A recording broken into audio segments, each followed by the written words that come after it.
사무엘하 15장 7절부터 12절의 말씀을 가지고 웃으며 다가오는 악이란 제목으로 주님의 말씀 같이 나눕니다. 세계에서 세 번째로 큰 섬인 보르네오 섬에 가게 되면은 곤충을 잡아먹는 두 종류의 식물이 있다고 합니다. 첫 번째 종류는 네펜세스라고 하는 식물인데요. 이 꽃은 굉장히 아름다운 모습을 가지고 있기 때문에 벌레가 그 아름다움에 취해 있을 때에 꽃잎에 그 벌레가 빨려 들어간다고 합니다. 또 다른 하나는 시라세니아라고 하는 식물인데요.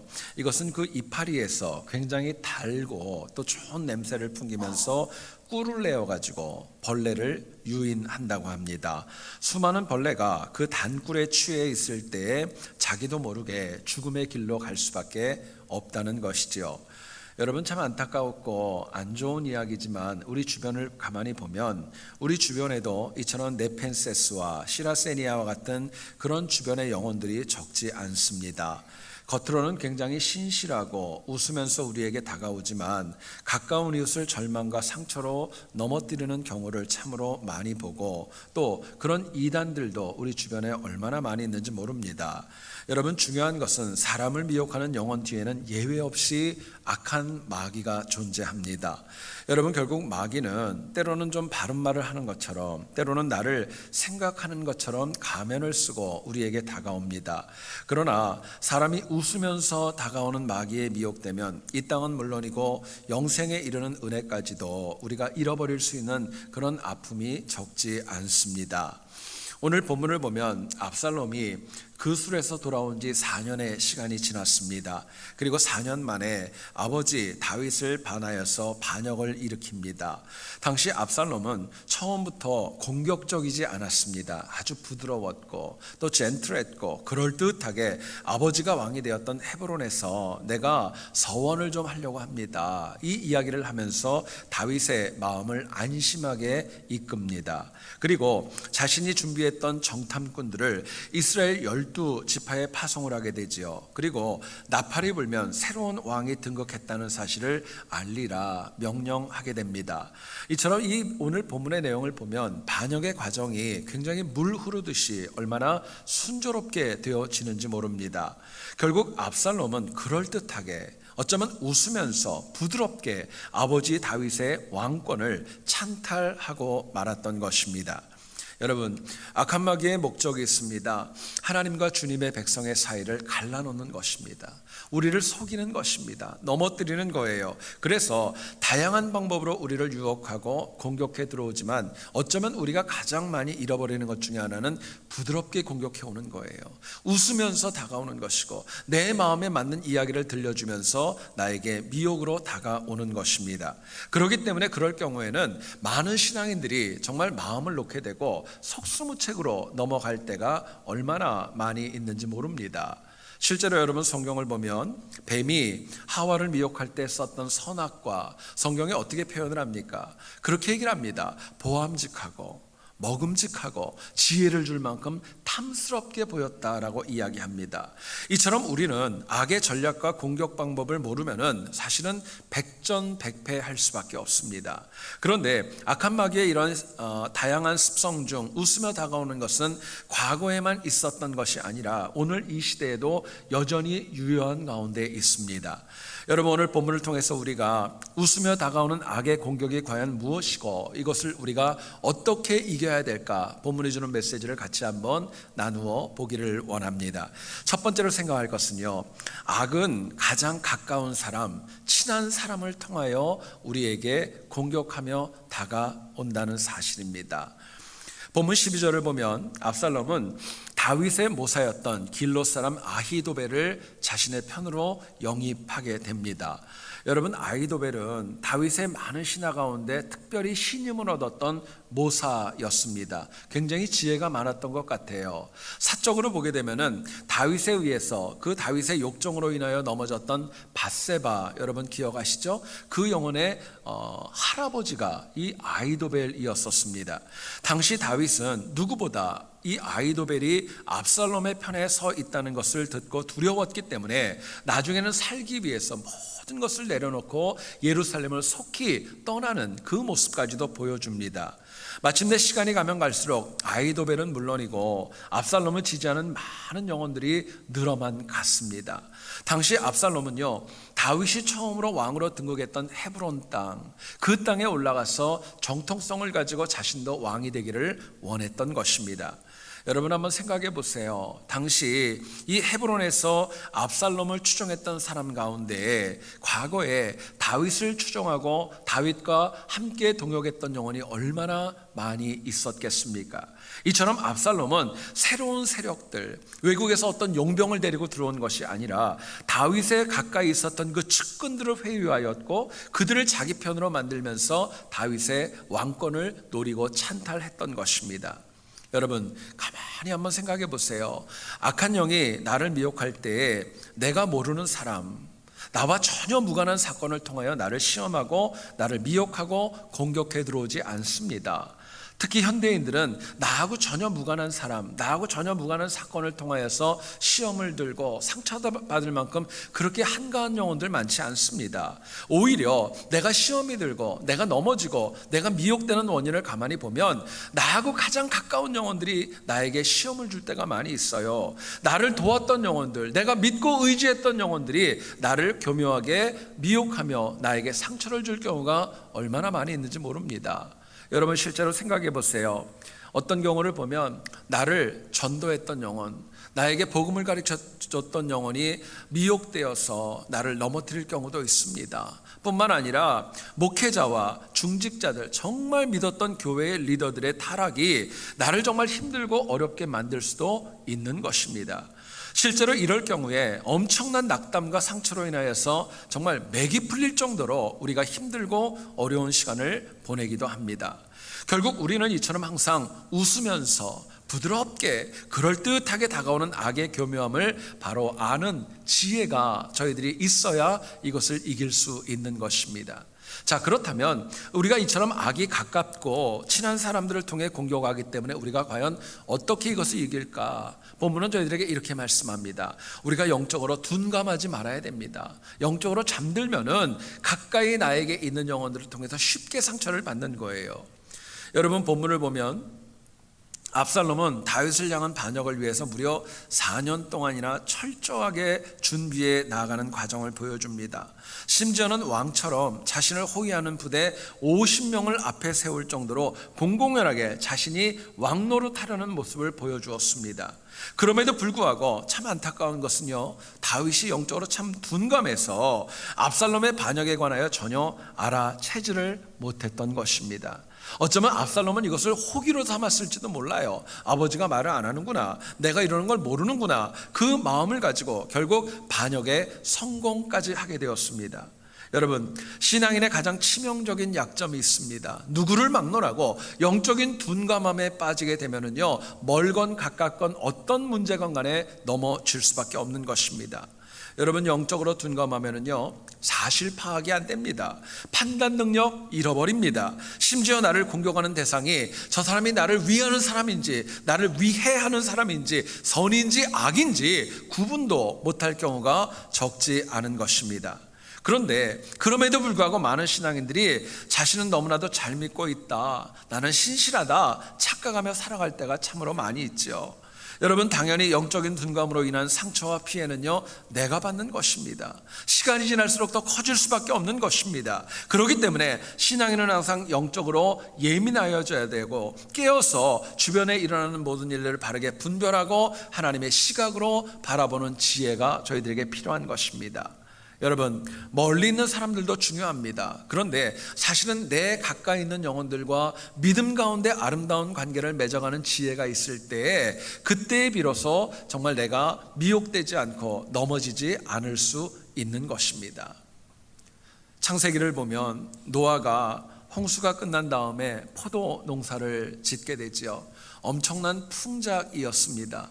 포도주를 만들게 되었고 정말 그렇게 신실했던 영혼이 포도주에 취해가지고 옷을 전부 벗고 잠들 정도로 영적으로 느슨해진 모습을 성경이 기록합니다.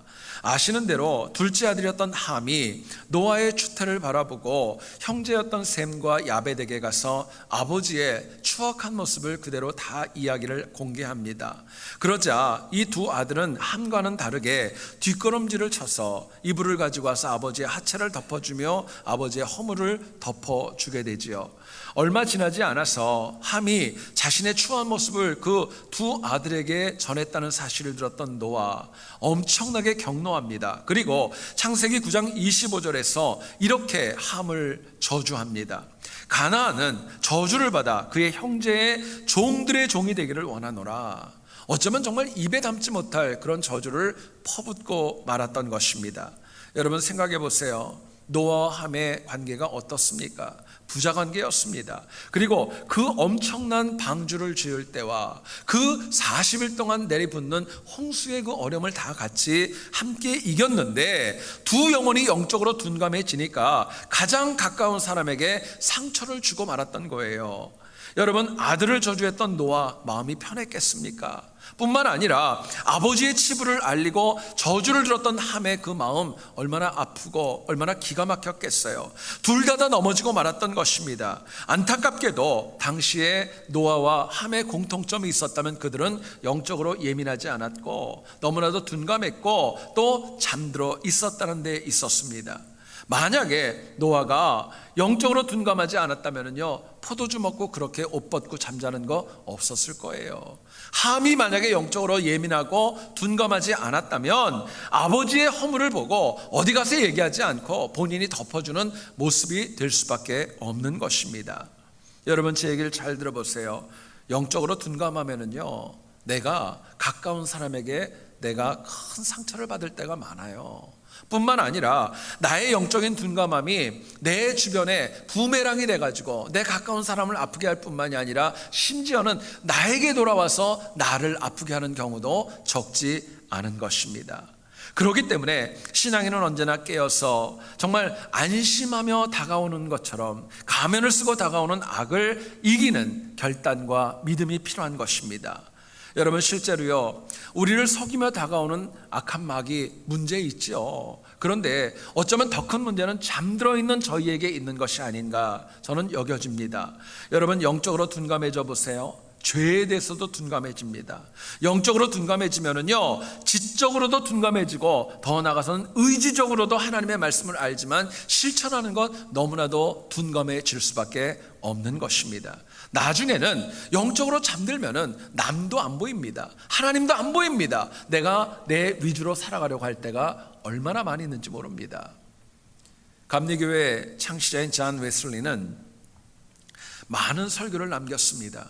그 가운데 설교의 제목이 잠자는 자여 깨어 일어나라 라는 설교가 있는데 그 설교를 통하여 정말 많은 영혼들이 은혜를 받았고 또 깨어나는 역사가 있었다고 합니다. 웨슬리는 이렇게 얘기를 합니다. 영적으로 잠든 영혼을 어떻게 비유를 하느냐, 불이 난 집안에서 잠자고 있는 영혼으로 비유합니다.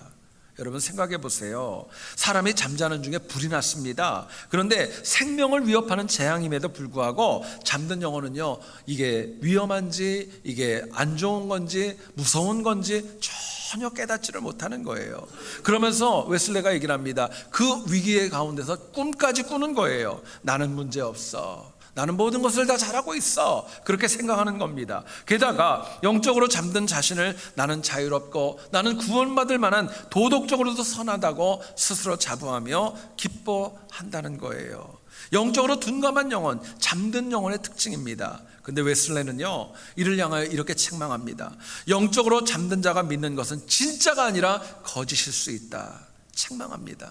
더 나아가서 더 무서운 얘기가 있습니다. 영적으로 잠든 영혼이 구원받았다고 하는 것조차도 진짜 구원이 아니라 그것이 가짜 구원이 될 수도 있다고 경고하는 거예요. 여러분 생각해 보세요. 그렇다면 우리는 지금 내가 믿고 있는 구원, 내가 받은 은혜, 하나님의 사랑이 정말인지 진짜인지 내가 바로 구분하는 지혜가 저희들에게 필요합니다. 여러분, 딴 것 아니에요. 내가 하나님 앞에서 영적으로 깨어 있는가, 내가 영적으로 잠들어 있는가, 이로 인하여 내가 받을 구원과 은혜와 사랑이 진짜인지 가짜인지를 내 스스로도 알 수 있는 것입니다. 여러분, 결국 우리는 천국에 가기까지 절대로 방심하시면 안 됩니다.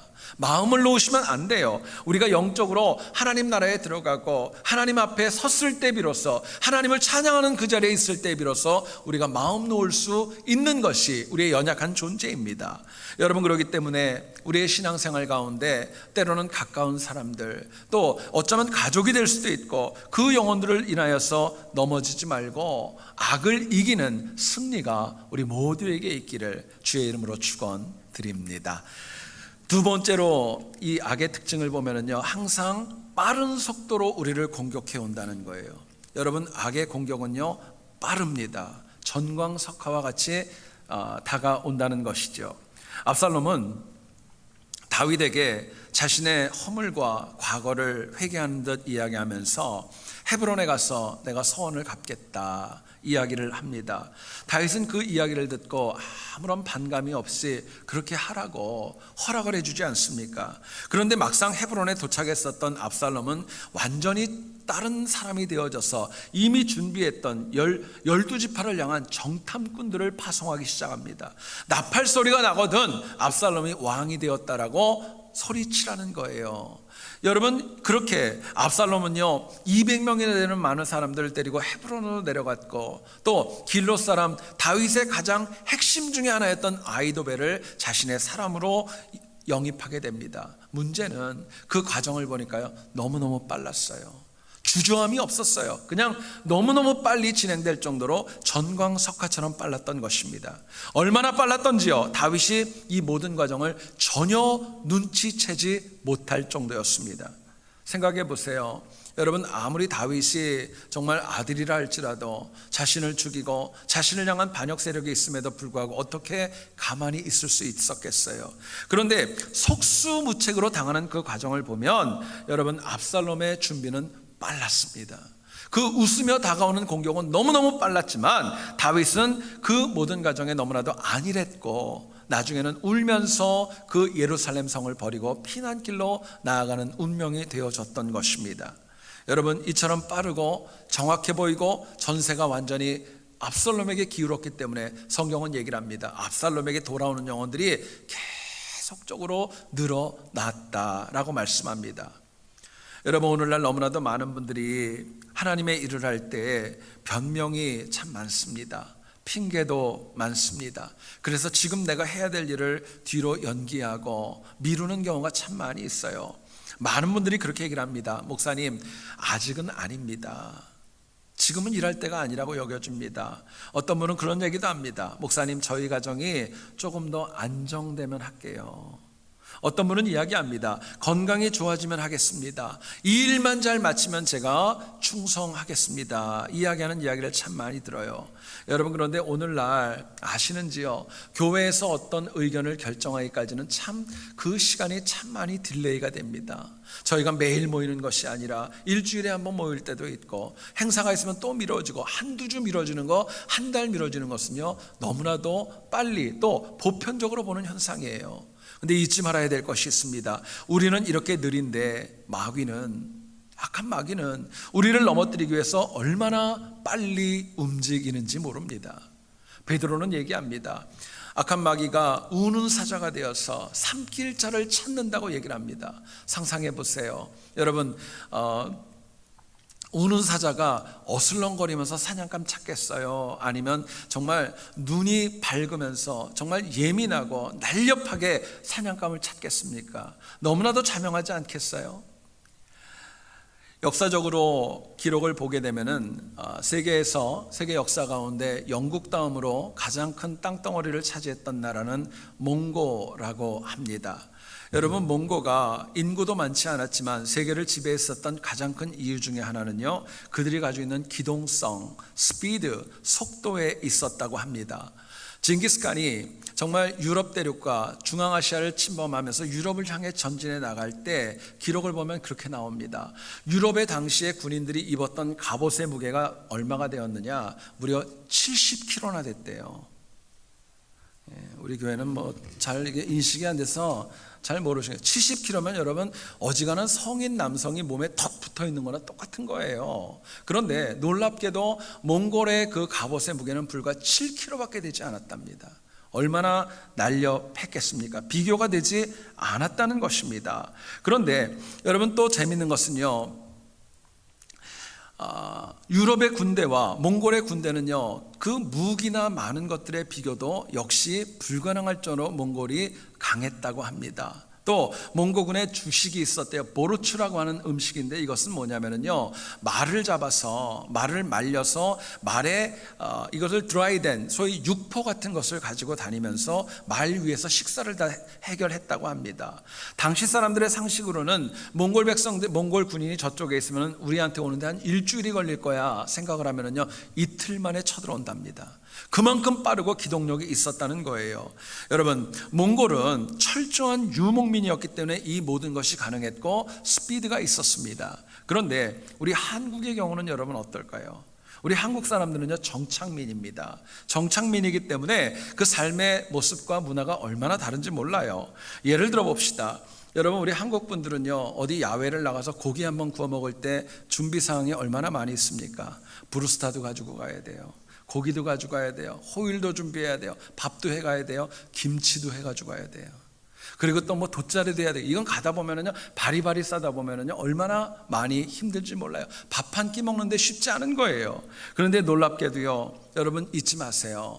악한 마귀의 공격은 몽고보다 더 빨라요. 훨씬 더 빨라요. 집요해요. 그리고 더 정확해요. 우리의 치부와 앞을 정확하게 공격해오는 그런 악함이 마귀에게 있다는 것입니다. 여러분, 제가 설교를 준비하면서 그런 생각을 해봤어요. 악은 마치 황새처럼 뛰어오는데 우리 일반 사람들은요, 뱁새처럼 기고 있는 거나 똑같지 않을까, 그런 생각까지 들었어요.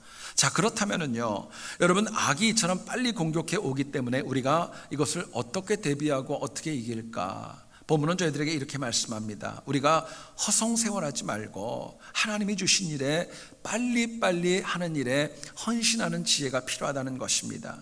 본문 11절을 보세요. 200명이 압살롬을 따라왔지만 그들은 압살롬의 반역 계획에 대해서 깊이 알지 못했어요. 어쩌면 추종자 가운데 많은 영혼들이 왜 압살롬을 따라야 되는지 모르고 따르는 그런 경우도 적지 않았을 것입니다. 그렇기 때문에 여러분 생각해 보세요. 이 200명뿐만이 아니라 압살롬을 추종했던 영혼들, 나중에 다윗이 다시 정권을 잡았을 때 얼마나 쉽게 빨리 바뀌어버리는지 몰라요. 근데 문제는 여기서 중요한 것은요, 다윗의 모습입니다. 압살롬은 칼을 갈며 반역을 준비했지만은요, 다윗은 영적으로 둔감해서 무슨 일이 일어나는지, 더 나아가서는 그 세월을 허송세월하면서 그냥 너무나도 풀어진 가운데 자신에게 주어진 선한 일들을 감당하지 못하는 가운데 반역에 쫓겨가고 말았던 것입니다. 만약에 다윗이 정말 자신이 해야 될 일들, 꼭 필요한 일들, 영적으로 깨어있는 일들을 감당했다면 아마 압살롬의 반역은 일어나지 않았을지도 모릅니다. 여러분, 옷을 만드는 분이 옷을 만들 때 사용하는 천도 있지만 버려지는 천, 소위 짜투리, 그런 천들이 얼마나 많은지 모릅니다. 그런데 우리의 삶을 보더라도 내 인생 가운데 귀하고 의미 있게 쓰이는 시간도 있지만 정말 아무 의미 없이 버려지는 짜투리 시간이 또한 얼마나 많이 있는지 모릅니다. 여러분, 이 짜투리 시간이 과연 무엇일까요? 방향감각 없는 겁니다. 열정도 없는 것입니다. 악이 웃으며 그럴듯하게 부드럽게 우리를 공격해 오는데도 아무런 느낌도 없이 그냥 허송세월하면서 그냥 보내는 그 모습, 그게 사실은 내가 악에게 지고 있는 모습이라는 거예요. 여러분, 우리가 악의 빠른 공격을 이기려면요, 다른 건 없습니다. 하나님이 기뻐하시는 일을 눈에 보이는 것부터 빨리빨리 충성하는 거예요. 그 일에 헌신하는 것입니다. 그 일에 하나님 앞에 온전히 충성하는 거예요. 마귀가 계획한 것보다 더 빠르게 하나님이 기뻐하시는 일에 헌신하면 내 믿음의 자리를 지킬 때에 악의 공격이 빨라도 이길 수 있는 것입니다. 여러분, 잊지 마세요. 악한 마귀가 아무리 강해도 선한 일에, 하나님 기뻐하는 일에 즉시 실천하고 순종하는 영혼을 절대로 이길 수 없는 것입니다. 여러분, 마귀가 제일 잘 알아요. 누가 열정적으로 하나님 일에 열심히 하는지, 누가 게을러 있는지, 누가 충성스러운지, 누가 하나님 기뻐하는 일에 헌신하고 있는지 누구보다 가장 먼저 파악하는 것입니다. 여러분, 그렇기 때문에 비록 부족해도 연약해도 하나님이 기뻐하시는 일이라면, 하나님께서 선하게 여기시는 일이라면 그 일을 먼저 우선적으로 수행할 때에 비로소 악의 빠른 공격도 이겨나갈 수 있는 것입니다. 여러분, 다니엘과 세 친구를 아시죠? 그들은 젊었을 때 자신들의 고국을 잃었습니다. 그리고 바벨론으로 끌려왔지만 참 감사하게 하나님이 주시는 지혜로 인하여 그들은 승승장구하며 많은 것들을 누릴 수 있었습니다. 당시 그들에게는 세상을 이길 만한 실력이 있었지만 문제는 그것이 다가 아니었죠. 이유가 있다면 많은 이방인들이 그들의 성공과 실력을 질투해서 어떻게 해서든지 간에 그들을 죽이려고 하는 그런 악한 계획으로 다가왔기 때문에 그렇습니다. 여러분, 다니엘의 세 친구는 어땠죠? 뜨거운 풀무불에 들어가는 어려움을 겪었습니다. 다니엘은 어땠습니까? 기도했다는 이유 하나 때문에 굶주린 사자떼가 있는 그 굴에 들어가야 했던 것입니다. 그렇다면 어떻게 이들이 그렇게 통쾌하게 그 많은 모략과 미혹과 공격을 이겨나갈 수 있었을까? 이유는 딴 것 아닙니다. 그들이 이방 땅에 살았지만은요, 하나님이 기뻐하시는 것을 먼저 했다는 거예요. 내 삶 가운데 하나님이 기뻐하시는 일이 있다면요, 먼저 하나님을 섬겼고, 하나님이 기뻐하시는 것이 있다면 먼저 기도하는데 그들은 헌신을 했던 것입니다. 누구보다 하나님의 말씀과 약속을 더 굳게 붙잡았고, 다른 무엇보다도 하나님께 기도하는 것, 이것을 가장 소중하게 이 다니엘은 여겼던 것입니다.